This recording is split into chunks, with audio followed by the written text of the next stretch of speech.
অবশেষে কাশফিয়া চৌধুরীকে বিয়ে করলেন তৌহিদ আফ্রিদি। ঘটনাটি বিস্তারিত জানতে ভিডিওটি না টেনে সম্পূর্ণ দেখুন এবং নিত্য নতুন নিউজ পেতে আমাদের চ্যানেলটি সাবস্ক্রাইব করে রাখুন এবং ভিডিওটি ভালো লাগলে একটি লাইক দেন।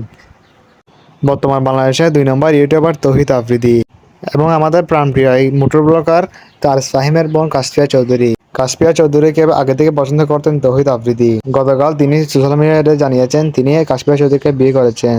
তাদের পরিবার চাননি এটি পাবলিক জানুক, তাই তারা গোপনে বিয়ে করেন। এমনকি তাদের বিয়ে ঠিক হয়েছিল অনেক আগে, যা ফাহিম মুখ ফসকে বলতে গিয়েছিল, কিন্তু তৌহিদ আফ্রিদি তার মুখ চেপে ধরে। সেটি একবার দেখুন। এই তো 2024 আপনার বিয়ে আমরা খুঁজতেছি না।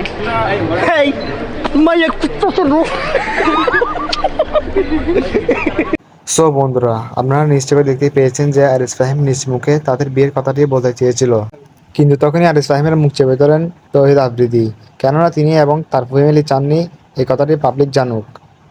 তো গাইস, ভিডিওটি শেষ পর্যন্ত দেখার জন্য আপনাদের সবাইকে ধন্যবাদ এবং এমন আরও ইন্টারেস্টিং ভিডিও পেতে আমাদের চ্যানেলটিকে সাবস্ক্রাইব করে রাখুন।